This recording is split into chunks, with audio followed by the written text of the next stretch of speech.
Stage 1 starts the journey of a fresh Call of Duty Zombies player. Stage 1 players are usually attempting their first game of Call of Duty Zombies. They're generally pretty scared, but they're also curious to find out what this mode has to offer. Right away, these players are introduced to things that Zombies players in the later stages already know, including wall buys, perks, and barriers to rebuild. And that's all before encountering their first ever zombie. When doing so, they find out that the starting pistol is absolute garbage, and they will usually start to panic. This is usually followed up with a down, but luckily for them, their journey is only just beginning.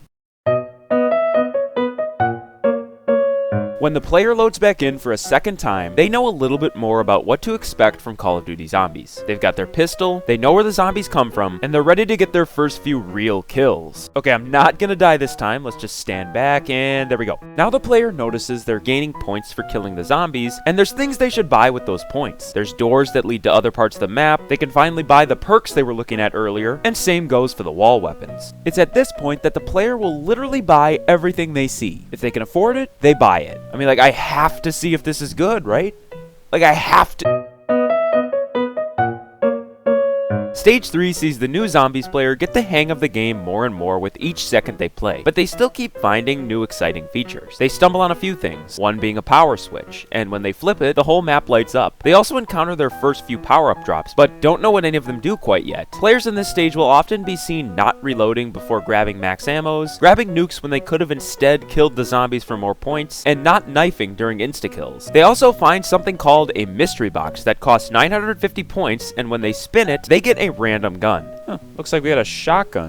Pretty cool. Another thing they find is a weird machine that tells them it will pack a punch their gun for 5,000 points. They're initially skeptical of it because it costs the most amount of points that they've been told to spend so far, but they try it anyway, and they quickly realize that it upgraded their gun's damage and made them feel so OP. Players on this stage also experiment with different perks and try to find out what they do. They find one that gives you more health, one that makes you shoot faster, and one that allows you to reload quicker. The player in this stage is having a blast.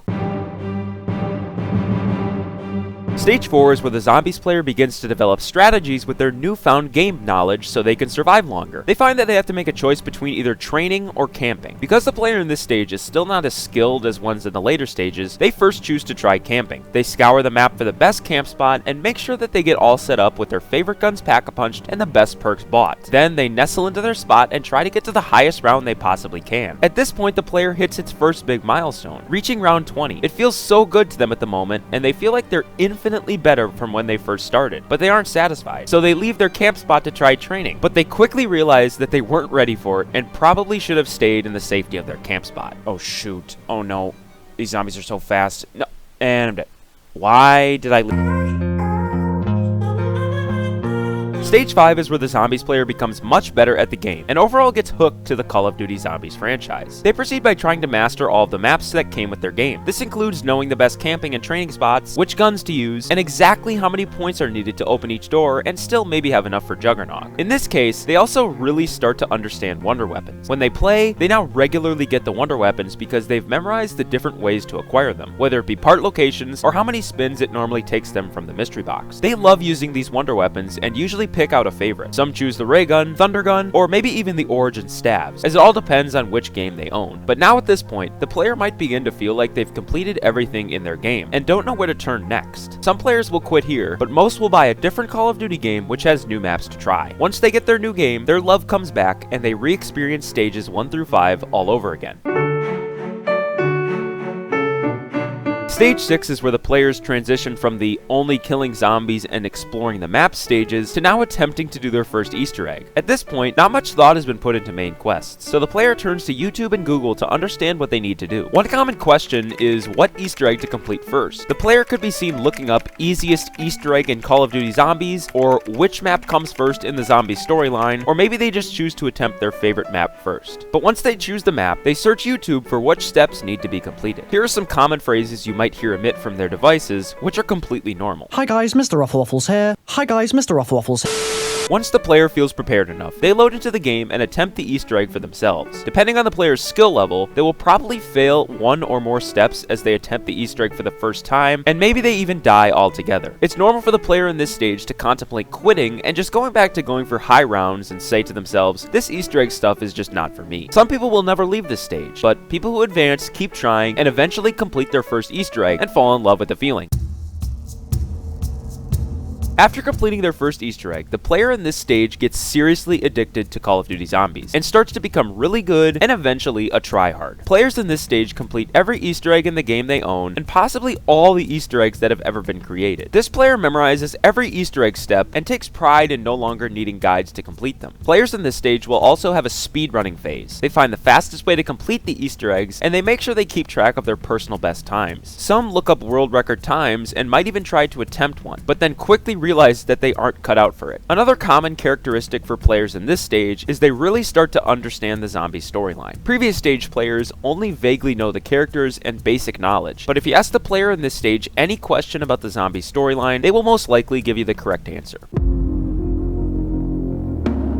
Once the player has completed every Easter egg and pretty much completed everything they've wanted to complete in the game, they start to get a little burned out. They start to realize that there's nothing that gives them that new feel anymore, and it's almost like everything in the game is old news. In this stage, the player will probably not play as much zombies as they once did before, and instead focus on other things. Maybe it's trying other games, or focusing on real life stuff they need to take care of. But usually these players always come back to the game when new content is added, whether it be a new map, a new perk, or a new Call of Duty game altogether. Once something like that happens, they will usually play it for around 2 weeks to a month, but then they start feeling the same burnout as before. COD Zombies just never feels the same to these players ever again, and some stay in this stage forever. Yes, the toxic stage. The player in this stage is a major complainer. A lot of it takes place on Twitter, where they complain how the game never gets updates. They might often even say how Zombies has fell off, or will never be the same again. Sometimes players are even heard in real life talking about the game and saying, oh yeah, that game's trash. These players also actually never provide meaningful feedback. It's always just directed towards complaints about why the game isn't as good as others. In fact, this player doesn't even play Zombies that much anymore. They mainly keep up with the updates on Twitter and heckle as needed. Players in other stages are advised to not hang around with people who are in this stage because it could possibly rub off on them and make them near towards the stage quicker than they would probably like. Stage 10 marks the ultimate Zombies player, and the peak that every Zombies player hopes to achieve. In this stage, players ultimately accept what Call of Duty Zombies is, and they're content with it. They understand that the game will probably never be the same again, or have the peak that it once had, but they still have that little glimmer of hope that something in the future might be bigger and better. But for now, they cherish the memories that the game made for them throughout their life. The player in this stage still does play Zombies, but they aren't addicted to it. It doesn't engulf their life like it does for someone who's in the sweaty stage. They play other games and take care of life necessities as needed. Players in this stage still keep up with the news on socials about the newest games, updates, custom maps, and they still deep down believe in Treyarch to be able to create a really good Zombies game if given all the resources. But still overall, this player is content with how things turned out in their Zombies playing career. And if any of these 10 stages applied to you, you have to watch this video.